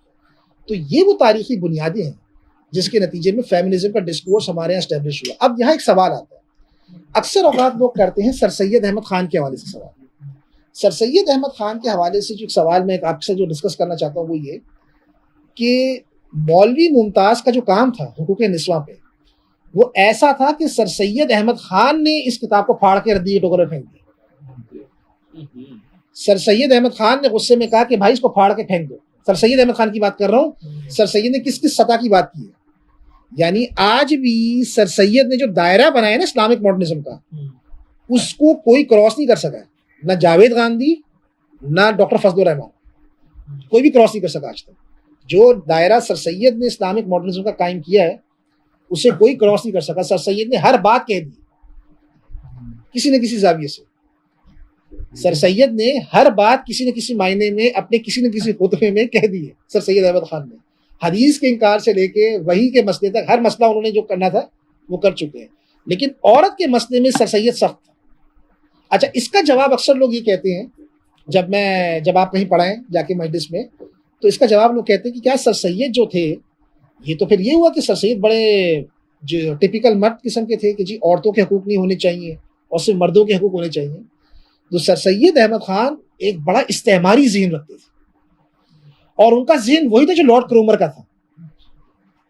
लोग अक्सर ये समझते हैं कि सर सैयद ने जब औरतों के जब कागज़ फाड़ा तो इसका मतलब सर सैयद तो बड़े रिवायत पसंद हो गए। ऐसा है भी, लेकिन सर सैयद की नज़र बड़ी दूरस्थ थी। सर सैयद की नज़र को समझने के लिए ज़रूरी है कि सर सैयद अलीगढ़ के तलबा के बारे में क्या कहते थे। सर सैयद बड़े कॉलोनियल माइंडसेट के आदमी थे। यानी सर सैयद का ये कहना था कि दिल्ली के इशराफ को, यानी दिल्ली की जो इशराफिया है, यानी कॉलोनियल डिस्कोर्स या कॉलोनियलिज्म की जो इल्मियत है, इसको सबसे पहले अडॉप्ट करेगी इशराफिया। कौन करेगी? उसके बाद ये आम इंसानों के लिए नहीं है नॉलेज, कॉलोनियल नॉलेज आम इंसानों के लिए नहीं है, ये सिर्फ बड़े लोग अडॉप्ट कर सकते हैं, और ये दिल्ली की इशराफिया अडॉप्ट करेगी। तो सर सैयद ने जब देरिया बनाया, अलीगढ़ जो है कॉलेज बनाया, तो सर सैयद के यहाँ 3-3 कैफेटेरियाज होती थी अलग अलग। हाई क्लास लड़के यहाँ खाना खाएंगे, ये क्लास के लड़के यहाँ खाना खाएंगे, ये क्लास के लड़के यहाँ खाना खाएंगे, ताकि ये आलूदा ना हो जाए। कॉलोनियल माइंडसेट था ना, ऐसा कि जैसे रेसिज्म होता था आपके सामने, तो कॉलोनियल माइंडसेट था। लिहाजा सर सैयद ये चाहते थे कि औरतों को तालीम नहीं दी जा सकती। अभी हिंदुस्तान पर यह वक्त ही नहीं आया कि आप औरतों के तालीम के दरवाजे खोलें। औरतों को अगर तालीम के दरवाजे खोले गए तो आपकी सोसाइटी तबाह बर्बाद हो जाएगी। जरूरत यह है कि अभी सिर्फ अंग्रेजी तालीम को सिर्फ मर्द तक रखेंगे। और सर सैयद एलानिया कहते थे, यानी सर सैयद ने जो निसाब बनाया था ना औरतों का, कि औरतों को यह पढ़ाया जाए, हालांकि सर सैयद तसव्वुफ के खिलाफ थे, लेकिन औरतों के लिए सारी तसव्वुफ की किताबें लिखी हैं। ये बता सर सैयद तसव्वुफ के खिलाफ थे, सूफी नहीं थे, लेकिन उन्होंने औरतों के निसाब में ख्वाजा गुलाम फरीद और ख्वाजा निज़ामुद्दीन औलिया इनकी जो है बुक्स तजवीज़ की थी कि औरतों को पढ़ाने के लिए। और वो ये कहते थे कि जो हमारा कदीम ज़माना है जो तालीम था, उसी को यहाँ पे बरकरार रखा गया। तो जो कॉलोनियल डिस्कोर्स हमारे यहाँ पैदा हुआ, उसका जो अमली नतीजा जो कंटेम्प्रेरी वर्ल्ड में आया है, इसको हम कहते हैं SVS। क्या कहते हैं? SVS। SVS का एब्रिविएशन क्या है? क्या SVS का एब्रिविएशन जो है बुनियादी तौर पर वो ये है कि सेवेज है, ठीक है, यानी एक तरफ सेवेज है, वो वायलेंस कर रहा है, और एक सेवियर है। क्या है? एक सेवेज है, यानी कि जो आपके साथ जो नौबादियाती इलाके हैं, इधर क्या है? बर्बरियत है। बर्बरियत क्या कर रही है? औरतों पर तशद्दुद कर रही है। उनको बचाने के लिए कौन होना चाहिए? सेवियर होना चाहिए। वो सेवियर कौन है? वो मगरिब है। वो सेवियर कौन है? वो मगरिब है। तो कॉलोनाइज्ड डिस्कोर्स जो हमारे यहाँ डेवलप हुआ, वो इसी कॉन्टेक्स्ट में हुआ। इसकी सबसे बड़ी मिसाल मैं आपको देता हूँ 2010 में यूनाइटेड नेशंस ने बाकायदा अफगानिस्तान के अंदर एक सर्वे करवाया, और अमेरिका को अफगानिस्तान में आए हुए हो गए थे 10 साल, तो उन्होंने सर्वे करवाया। और सर्वे करवाने का मकसद ये था कि हम जाके ये सर्वे करें कि औरतों का कितना जहन बदला है अफगानिस्तान के अंदर। तो उन्होंने सिर्फ एक सवाल रखा औरतों के सामने, और सवाल था डोमेस्टिक वायलेंस पे। क्या था? सवाल था डोमेस्टिक वायलेंस पे। सवाल ये किया गया कि ये बताइए कि क्या औरत मर्द को कब मार सकता है? क्या औरत को मर्द को मारना चाहिए? बस किसी बात पर, ये नहीं कोई बात स्पेसिफिक दी थी, बस इतना सवाल पूछा। औरत को मारना चाहिए, औरत को, औरतों से सवाल किया कि मर्द औरत को कब मार सकता है, कब मारना चाहिए, मारने से मुताबिक सवाल किया। तो जब वो पूरे अफगानिस्तान का उन्होंने सर्वे किया कुछ 400 रैंडम औरतों से, तो 68% आया मार सकता है। किसका है? 68% आया मार सकता है। तो उसमें रीजन भी देना था, तो उन्होंने बदकारी के हवाले से कहा कि भाई अगर कोई ऐसी गलत बात हो तो मर्द औरत को, कई बेहयाई के हवाले से बात की कि ऐसी चीज़ों तो मर्द औरत को मार सकता है। तो जब वो रिपोर्ट आई तो उन्होंने कहा कि भाई अभी तो बहुत ज़रूरत है इस्लाह की माशरे है, अभी तो माशरे को बहुत इस्लाह की ज़रूरत है। यानी ये तो 10 साल हो गए, 10 साल के अंदर इतना दिमाग ख़राब है इनका कि अभी हम औरतों से पूछ रहे हैं, जाके सवाल कर रहे हैं, औरतें हमें आगे से जवाब ही दे रही है कि हाँ भाई मार सकता है। इन्होंने तो ये सवाल पढ़ के सीधा नो जवाब स्ट्रेट दे देना चाहिए। तो सिंपल ये है कि जो हिफ्ज़ देखिए, दो चीज़ें ऐसी हैं, एक बात मेरी याद रखिए, जदीदियत और इस्लाम में अगर फेमिनिज्म का डिस्कोर्स को समझना चाहते हैं आप, तो दो चीज़ें ऐसी जिसको समझना लाजमी। हमारे माशरे में दो सवालात ऐसे हैं जिसको अभी तक जदीदियत भी हल नहीं कर पाई औरत के हवाले से। अब पोस्ट ह्यूमनिज्म में आके इसको अलहदा तरीके से हल किया जा रहा है। पहला सवाल, औरत मर्द से ज्यादा कमजोर है। दूसरी, औरत को मर्द से ज्यादा प्रोटेक्शन की जरूरत है। क्या? औरत मर्द के मुकाबले में कमजोर है। दूसरा, औरत को मर्द से ज्यादा प्रोटेक्शन की जरूरत है। इन दो क्वेश्चंस को जदीद तहजीब हल नहीं कर पाई। औरत के हवाले से जब भी कोई की जाती है कानून साजी, इन्हीं दो चीजों को माइंड में रख के की जाती है। वरना कभी डोमेस्टिक वायलेंस में ये तो नहीं होता ना कि मर्द और औरत मर्दों को मारे। यही होता है ना कि कमजोर है, कमजोरी को देखकर आपने बनाए होते कानून, और आप औरतों के लिए स्पेशल इसलिए बना रहे हैं क्योंकि आप जानते हैं उसे मर्द के मुकाबले ज्यादा प्रोटेक्शन की जरूरत है। इस्लामी इल्मियत में इन दो सवालों का जो हल है, ये बुनियादी तौर पर रिश्ते हल करते हैं।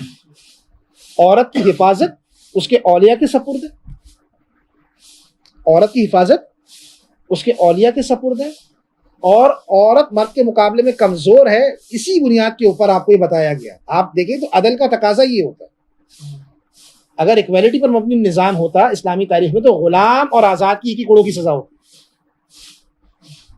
एक ही सजा होती। आप जानते हैं कि इस्लामी इल्मियत में जो आज़ादी का मफहूम था वो भी बिल्कुल मुख्तलिफ था। इसको यूं समझिए कि लौंडी का पर्दा ज्यादा सख्त है या आज़ाद औरत का? आज़ाद औरत का सख्त है कि वो तो आज़ाद है, लेकिन वो तो आज़ाद है। जो आज़ाद है, तो आज़ाद औरत का जो पर्दा है, वो तो आज़ाद का तो मतलब आज़ाद होना चाहिए था उससे, और नहीं। लौंडी का पर्दा क्या है? नरम है, आज़ाद। ये है फर्क तहजीबी तौर पे। चूंकि हमारे यहाँ जो लोग थे उन्होंने इन चीज़ों को नहीं समझा, उन्होंने डायरेक्ट बात शुरू कर दी। यानी वो लोग जिन्होंने मौलवी मुमताज़ के मुकाबले में औरतों के हवाले से लिखना शुरू किया, उन्होंने डायरेक्ट किताबें लिखना शुरू कर दी औरतों के हुकूक पर। बड़े बड़े नाम थे और ये सही बड़े बड़े उलमा थे। इन्होंने किताबें किस पे लिखना शुरू कर दी? औरतों के हुकूक पर। इस डिस्कोर्स को, इस तब्दीली को जायजा दिए बगैर इन्होंने डायरेक्ट किताबें लिखना शुरू कर दी, इस्लाम और औरत के हुकूक। और औरत के हुकूक को बुनियादी उन्वान बनाकर जब बात करना शुरू की, तो ये आपकी तारीख में प्रेजेंट नहीं थी।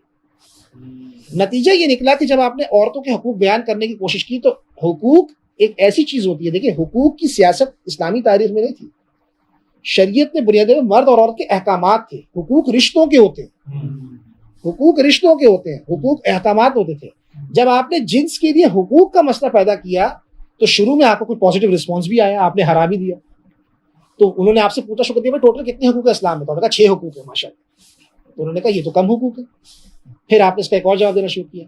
हालांकि डिस्कोर्स का पहला जवाब ये था कि भाई हमारे यहाँ ना मर्द के हुकूक है ना औरतों के हुकूक है, बच्चों के अहकाम है, मर्दों के अहकाम है, औरतों के अहकाम है। अब जब हुकूक के मसले को आपने उठा दिया, आप चल गए। अब जब ये तीसरी जिन्स का मसला पैदा हुआ ट्रांसजेंडर का, तो अब आप फंस गए। अब बता रहे नहीं अहकाम होते हैं जिन्स के, अब बताओ ना उसके हुकूक क्या है। अब जाके बताओ जाके कि भाई ट्रांसजेंडर के हुकूक क्या है। नहीं उसके कोई हुकूक नहीं, उसके अहकाम है। तो भाई तुम्हारे क्या? अच्छा, ये तो डिस्क्रिमिनेशन हो गया, ये तो डिस्क्रिमिनेशन हो गया। औरत मर्द के हुकूक, इसके अहकाम है। शुरू से ये लैंग्वेज रखते हैं ना कि सबके अहकाम है। सही बात है।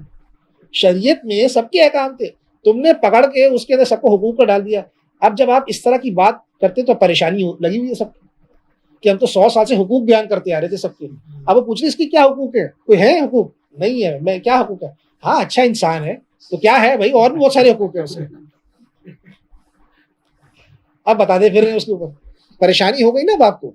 तो जब आप अपने मनहज को छोड़ते हैं और टोटलिटी में बात नहीं करते और आप डायरेक्ट उतर पड़ते हैं उसके ऊपर, तो उस वक्त मौलवी मुमताज को लोगों ने रिस्पॉन्ड ऐसे किया फिर उन्होंने ये भी किया कि भाई ये आप जानते हैं इस्लामी इल्मियत के अंदर उन्होंने सबसे पहला काम ये किया कि ये जो आप पर्दे की सख्तियां बता रहे हैं ना मौलवी मुल्ताज को जवाब देते हुए कि जी और बीवी का नाम नहीं ले सकते, शरीयत में तो ऐसा कहीं नहीं कि बीवी का नाम नहीं ले सकते। भाई शरीयत में हया होती है, शरीयत में क्या होती है, हया होती है। अगर कोई आदमी ज्यादा बाहया हो तो शरीयत को मसला है इससे? मेरा एक सवाल है। मिसाल के तौर पे अगर कोई औरत जो है वो नहीं पसंद करती कि उसका बाल भी कोई देखे, और वो ये पसंद नहीं करती कि उसकी आवाज सुने, तो क्या हम उसे गालियां देंगे इस बात पे? शरीयत का तो ये उसूल होता है कि अच्छाई में अगर आप अच्छी तरफ चले गए अच्छी बात है। शरीयत बेयर मिनिमम के ऊपर तो काम नहीं कर रही होती ना। अगर आप ये कह रहे, ये तो हमारे यहाँ ये सबसे बड़ा जो फितना, ये हम अक्सर औकात आज बोलते हैं ना गांधी पर, या जो आपका मिसाल के तौर पे जो आपका गुलाम अहमद परवेज है, इन पे बोलते हैं, सबसे बड़ा पैदा किया गया शरीयत को कल्चर से कैसे अलग किया गया। ये इतना बढ़ गया शरीयत को कल्चर से अलग करने का प्रोजेक्ट कि आज सुन्नत को कल्चर से अलग करने का प्रोजेक्ट चल पड़ा। ये सारा उसी का चला हुआ। सुन्नत, ये तो सुन्नत नहीं तो कल्चर थी, दाढ़ी कल्चर थी, मिसवाक कल्चर थी, ये सब चीजें, अमामा कल्चर, ये तो सब कल्चर था। सुन्नत क्या है मैं बताता हूँ, वो है ही नहीं, वो 2-4 बातें बस, ये सुन लो, वो एंड पे ये बचती है। यानी पूरी चीजों को आपने कल्चर में रिड्यूस कर दिया ना। ये तो कल्चर की चीजें थी भाई। आपकी जो तहजीब है, इस्लाम ने अपने आप को सोशलाइज किया ही नहीं किया तारीख में आके। मैं ये बात बार बार कहता हूं कि इस्तेमार ने बुनियादी हमला जो किया वो हमारे सब्सटेंस पर नहीं किया, प्रोसीजर्स पर किया। उन्होंने शरा पर नहीं किया, आपकी तारीखी उर्फ पे किया। आपका एक उर्फ था, उसको ब्रेक किया। शरीयत जो होती है वो सिर्फ एब्स्ट्रैक्ट नहीं रही आपकी तारीख में, डायलॉग नहीं रही, फलसफा नहीं रहा। हिस्ट्री के जो आप भगाते रहे हो, एक साहब बहुत बड़े फलसफी थे, इनका इनसे डायलॉग चल रहा है, इनका इनसे डायलॉग चल रहा है। शरीयत एक कॉन्क्रीट फॉर्म ऑफ लाइफ रही है। शरा ने अपने आप को सोशलाइज किया है। उसने सोशलाइज कहां से किया है? आप उसी को खत्म कर रहे हो, उसी को डिग्रेड कर रहे हो। मसलन आज अगर खानदान खत्म होता है तो शरा का इस बात पे इख्तलाफ होता है ना कि भाई खानदान से तो दीन सोशलाइज होता है। अगर तुम खानदान को खत्म कर दोगे तो दीन ही खत्म कर रहे हो ना। दीन क्या खरीदो फरोख्त का नाम हो जाएगा खाली? तो जो चीज सबसे पहले समझने की जरूरत है वो ये थी कि हमारे यहाँ लोगों ने इस पर बात नहीं की।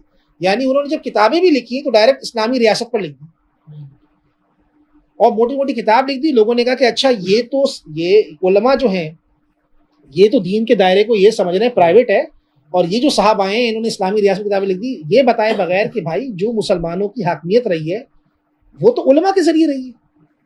उलमा को अलग करके फिर डिस्टिंक्शन पैदा की गई। ये उलमा की जो काजी है ये अलग होता है और ये अलग होता है।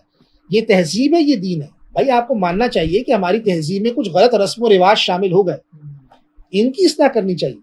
लेकिन ये कहना कि हमारे यहाँ जो पर्दे की सख्ती है या दीनी तौर पर सख्ती है तहजीबी मसला, ये कहाँ से सख्ती में आ गई थी बात? अगर कोई आदमी अप्रूव करता है तो जब आपने इन चीज़ों को नरम करना शुरू किया तो एक्चुअली जो मसला हुआ वो यही हुआ जो मैंने आपसे लास्ट टाइम डिस्कस किया था कि 3 चीज़ें ऐसी हैं जो शरा को घेर के रखती हैं। एक सद्दे ज़रिया, दूसरी मुशाबिहत, तीसरी इसराफ। इसराफ, सद्दे ज़रिया। सद्दे ज़रिया का मतलब ये होता है कि अल्लाह ताला फरमाता है कि ज़िना के करीब ना फटको। तो इसका मतलब क्या होता है? सद्दे ज़रिया का मतलब ये होता है कि अब ये आपके तकवा पर है, हर जगह आपको बताया नहीं जाएगा, ये आपका सेल्फ समझेगा कि मैं कहाँ सद्दे ज़रिया में आगे बढ़ रहा हूँ। मीन्स को भी, जी हाँ, मीन्स की तरफ आप चले गए।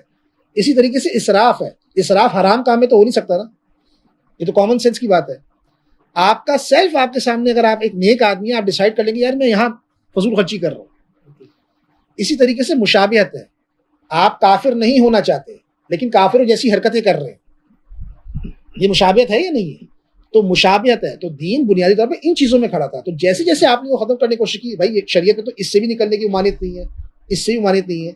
जब आपने अपने टोटल डिस्कोर्स को डिफेंड नहीं किया इल्मी बुनियादों पर तो नतीजा ये निकला। यानी ये हुकूक का जो मसला है, मैं समझता हूँ कि सबसे बेस्ट केस स्टडी है कि किस तरीके से एक एलियन आइडियोलॉजी आपकी रिवायत में आके बैठ जाती है, और जब वो बैठ जाती है तो फिर वो क्या मसाइल पैदा करती है आपके सामने अगले मसलों को हल करने के लिए। कि आज आप तीसरी जिन्स के अहकाम बयान कर रहे हैं और 2 जिन्सों के हुकूक बयान कर रहे हैं। खुद इस्लाम को आपने कॉन्ट्रडिक्शन पे लाके खड़ा कर दिया। आपको पता चला जिन्स के अहकाम होते ही नहीं है भाई, जिन्स की होती है अहकाम। रिश्ता क्या होगा? रिश्ते के हकूक होंगे, वो जिस रिश्ते में आता है उसके हकूक होंगे। ये बात चीज होती है। तो ये है वो चीज जो आपके यहाँ पर इस्तेमारी डिस्कोर्स जो डेवलप हुआ। बाकी अगर आपको इस हवाले से अगर कोई सवालात करने हो तो आप लोग करें। जब आप किसी चीज को तबाह बर्बाद करते हो और उसके मुकाबले में किसी चीज को ऑल्टरनेट लेकर आते हैं, तो अमलन भी वो ऑल्टरनेट नहीं बनती। आपने साइंसी तरीके से फूड प्रोड्यूस किया, फिर आपने कहा कि नेचुरल खाओ, ठीक है। तो इसका मतलब ये है कि आप उस बुनियाद के ऊपर जो आपने फूड प्रोड्यूस किया था, आपको लग रहा था कि नहीं, जो फितरी तौर पे उगता है ना खाना, जिसमें कुछ भी नहीं हो वो सबसे अच्छा होता है माशाल्लाह, और सबसे महंगा भी वही होता है, ठीक। तो आपने कहा ये खाओ। इसी तरीके से आपने खानदान को ख़त्म किया, खानदान को असलन ख़त्म किया, लेकिन आपको लगा कि बच्चों पे कंट्रोल के लिए कुछ ना कुछ फैमिली होनी चाहिए। तो अब आपने फैमिली वर्कशॉप्स करवाना शुरू कर दी, यार देखो ये भी होना चाहिए, इनकी भी इज्जत है, इनकी भी कर लो। इसी तरीके से इक्वालिटी के नतीजे में ये हुआ कि जब आपको पता चला कि इक्वालिटी तो पॉसिबल ही नहीं है। क्यों पॉसिबल नहीं है? कि जब हम ये कहते हैं इक्वालिटी का मतलब क्या होता है, मैं बहुत मतलब ले सकता हूँ, मैं एक मिसाल देता हूँ। इक्वालिटी का मतलब ये भी हो सकता है कि मर्द और औरतों के बाथरूम एक ही होने चाहिए। ये क्या बात है, उसका अलग वॉशरूम है, उसका अलग वॉशरूम है। इक्वालिटी का मतलब ये भी हो सकता है कि भाई अगर आपने फुटबॉल क्रिकेट औरतों ने भी खेलनी है तो दोनों का एक साथ मैच होना चाहिए, बॉक्सिंग का एक साथ मैच होना चाहिए, क्रिकेट का एक साथ मैच होना चाहिए। ये क्या बात है, औरतों की अलग फुटबॉल, मर्दों की अलग फुटबॉल, ये भी कही जा सकती है ना बात आपके सामने, आर्ग्यूमेंट ये भी किया जा सकता है। इस कॉन्ट्रडिक्शन को हल करने के लिए टर्म आई है कि हम तो इक्विटी चाहते हैं। आप समझे बात आपको, हम क्या चाहते हैं? इक्विटी ये होती है, हाँ, औरतों के दरमियान, हाँ, इक्विटी मर्दों और औरतों के दरमियान इक्विटी होनी चाहिए। इक्विटी का मतलब ये होता है कि हाँ भाई, औरतों को प्रिविलेज दी जाए, सिर्फ इक्वालिटी ना दी जाए। मिसाल के तौर पे खवातीन को अगर पीरियड्स होते हैं तो उनके लिए स्पेशल हॉलीडेज होनी चाहिए। इक्वालिटी में तो हम मरेंगे, क्योंकि समझे, इक्वालिटी में तो हम मरेंगे, तो इसका मतलब ये ना किया जाए। जाहिर सी बात है, इक्वालिटी का तो मतलब ये भी हो सकता है कि जो बंदा पहले आया है वो उसको पाएगा। औरतों का क्या मसला है इस सवाल में?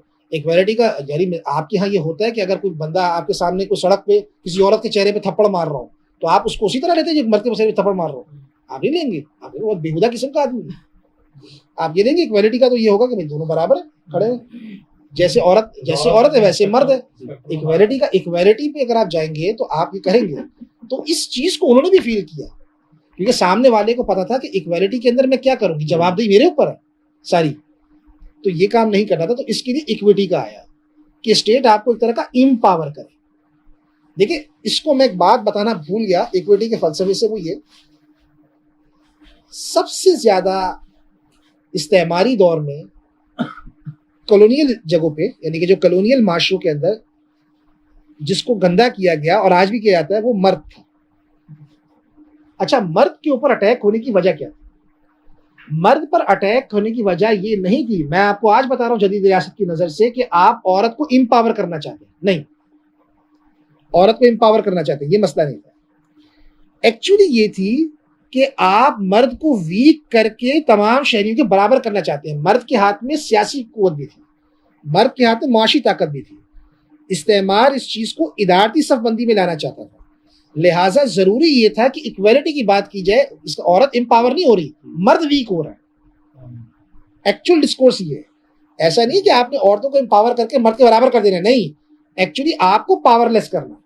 मॉडर्न स्टेट की ताकत तभी बढ़ सकती है कि जब उसमें रहने वाला हर फर्द, हर बरादरी, कबीला, रियासत की सोवरेनिटी के मुकाबले पावरलेस हो जाए।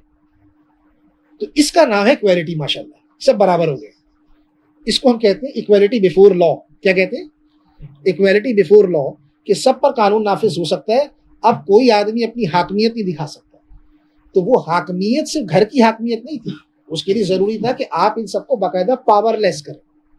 आप इन सबको क्या करें? पावरलेस करें। तो यहां से वो नोशन है जो हमारे सामने, जो इस्तेमारी अहद से हमारे माशरों के अंदर फैलना शुरू होता है। तो ये मैं आपसे बात करना चाह रहा था कि इसको देखिए, इक्विटी का जो कॉन्सेप्ट है वो एक्चुअली ये रिवाइज कॉन्सेप्ट है, ये ज्यादा फॉलो होता है आपकी स्कैंडिनेवियन कंट्रीज। मैटरनिटी लीव्स मिलनी चाहिए। इक्वालिटी में हम मर जाएंगे, क्योंकि अगर मर्द और औरत की तरह बराबर ट्रीट किया तो हम ज्यादा नुकसान में जाएंगे। अभी तो फिर भी हमें कोई देखने वाला है। तो इक्वालिटी का मतलब ये है, इक्विटी ये कहते हैं कि आपको मैटरनिटी की अलग से लीव्स चाहिए, आपको पीरियड्स की अलग से लीव्स चाहिए, आपको फलानी चीज के लिए अलग से चीज चाहिए।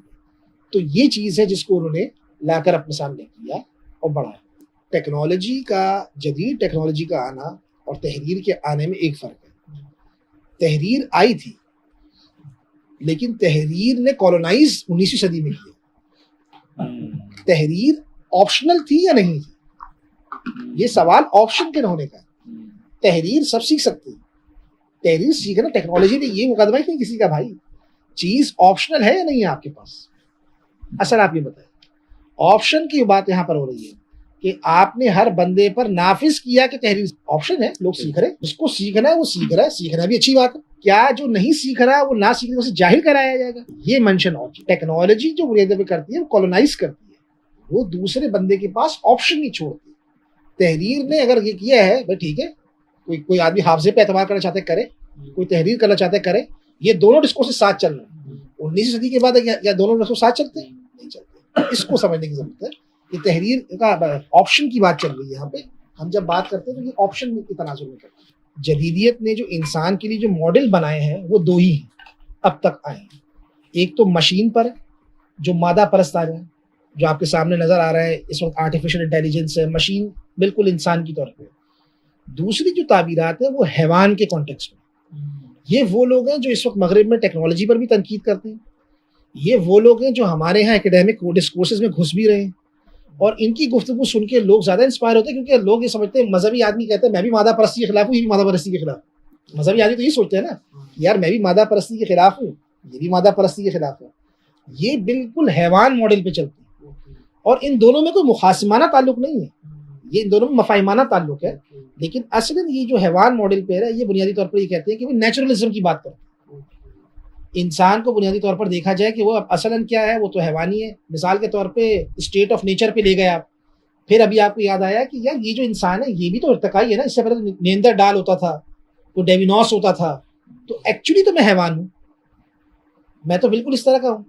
तो ये जो हैवानी ताबीर है ये इस लेवल पर इस वक्त चल रही है कि ये कहती है कि आप आइडेंटिटी लेस बन जाओ, फ्लूट कर दो अपनी आइडेंटिटी को। इस वक्त सबसे बड़ा चैलेंज दुनिया में इंसान बन के रहने का हो चुका है, ये पता है आपको? यानी इस वक्त जो सबसे बड़ा जो चैलेंज है वो ये है कि इंसान जो है ना, इंसान बुनियादी तौर पे अपनी ह्यूमन कैटेगरी को भी डिसॉल्व कर दो, बिल्कुल बिकमिंग मोड में चले जाओ, बिल्कुल बिकमिंग चले जाओ कि आप जो बनना चाहे आप बन सकते हैं, आप जो करना चाहे कर सकते हैं। ये क्या बात है कि कोई फिक्स आइडेंटिटी हो? यानी पहले आपने कहा कि माँ, बहन, बेटी, बीवी, इसको डिसॉल्व किया, फिर आप औरत और मर्द की कैटेगरी को डिसॉल्व कर रहे हैं, अब माशाल्लाह आप इंसान की कैटेगरी को डिसॉल्व कर रहे हैं। ये है हैवानी ताबीर कि इंसान क्या चीज़ है। इंसान भी तो ये सब कुछ हो सकता है, मैं कुछ भी बन जाऊँ, मेरे राइट्स होने चाहिए। तो इस वक्त सबसे बढ़कर जो है चैलेंज ये है, ये जो कैटेगरी है ये आपको नजर आएगी तनकीद करती हुई। अच्छा, कि ये फिक्स आइडेंटिटीज नहीं होनी चाहिए, ये बड़ी बड़ी कॉन्फ्रेंसेस में बैठेंगे, आपके सामने ये बात करेंगे, ये बात करेंगे। ये बिल्कुल जदीद का हैवान मॉडल पे चल रहा है। ये कह रहे हैं कि हैवान भी तो आइडेंटिटी लेस होता है ना यार, तो इसमें क्या बात? हैवान मतलब ये नहीं कि आपको हैवान बनना है, लेकिन आप अपनी कैटेगरीज को डिसॉल्व करते चले गए। रिश्ते डिसॉल्व कर दिए, आप जिन्स पे ले आए, जिन्स डिसॉल्व कर दी, खालिस इंसान पे ले आए, इंसान भी डिसॉल्व कर दो। तो ये चीज़ है, या आप इनहेंस करें इंसान से ऊपर, आर्टिफिशियल इंटेलिजेंस पे चले जाएं, ये काम करें। इंसान नहीं बस मैंने बन के रहना, इंसान मुझसे बन के रहा नहीं जाता, बाकी हर काम में कर लूँ। बातिल पूरी दुनिया के मुसलमानों के नजरियातों, अकायद और इक़दार पर हमलावर है, जिसकी वजह से मुस्लिम मुआशरों में अवामी राय राह हक से मुतज़लज़ल हो चुकी है। सेक्युलरिज्म, लिबरलिज्म, एथियज़म और दीगर बहुत से नजरियात आलमी कुव्वतें बन चुके हैं। शऊर इंस्टीट्यूट एंड मीडिया नेटवर्क दर्द दिल रखने वाले मुसलमानों को दावत देता है कि हम सब मिलकर और अपनी सलाहियतों को बरोए कार लाते हुए कुफ्र के सैलाब के सामने एक बड़ा बंद बांधने में अपना किरदार अदा करें। जरूर सब्सक्राइब कीजिए।